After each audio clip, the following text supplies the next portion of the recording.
Ang lamig ngayon guys. Kanina pa umuulan. Tingnan nyo. Nakakatuwa kasi yung mga saging ko na ulanan na. Hello, Pato.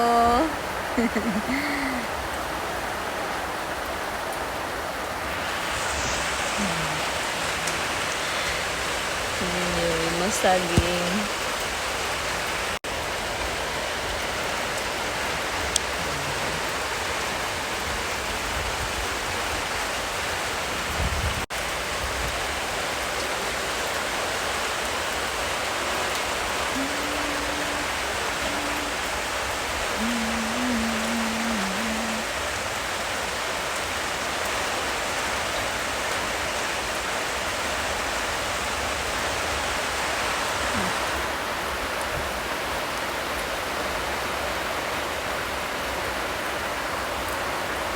So, bukas mag-aabono na naman kami kasi umulan na ngayon.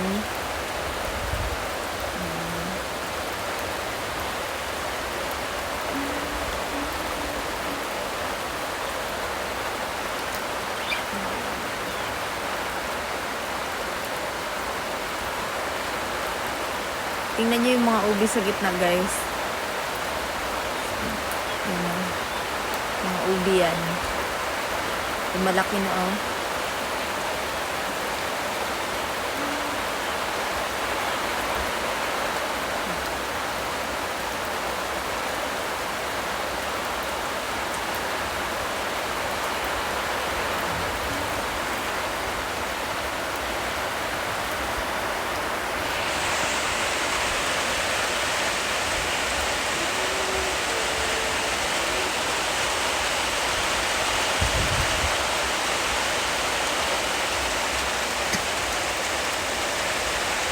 Nakakatuwa tingnan, oh.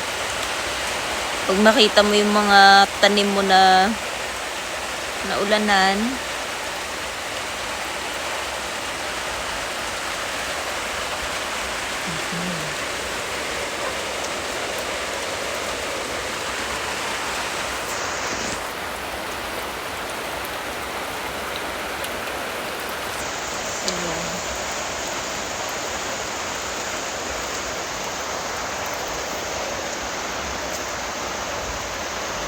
mag-isa lang ako dito ngayon guys kasi si Karen ay nag-aaral saka yung kapatid niya, Justin.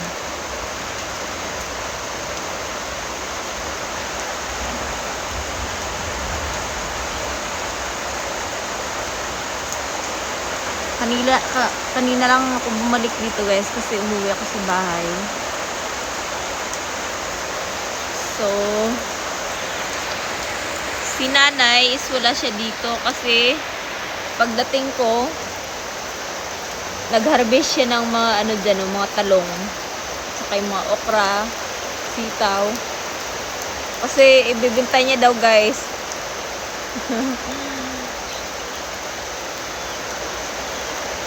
So, kanina pa yun siya nandun sa ano. Doon din lang siya pumupunta eh. Sabay gala din sa, doon sa mga ano ko, mga pinsan. Kasi malapit, nandun lang sa kabila yung sa kanila.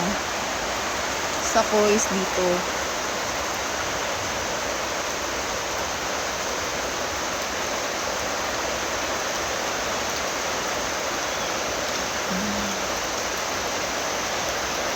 Wala namang may nag-utos sa kay nanay na magbenta siya ng mga gulay guys. Kaya lang, gusto niya.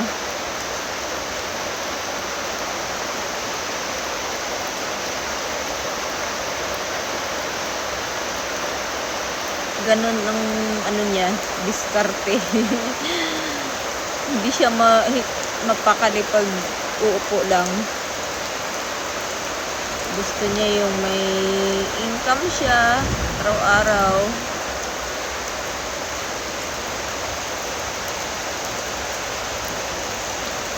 Marami na siyang mga tanim na mga gulay din dyan, oh.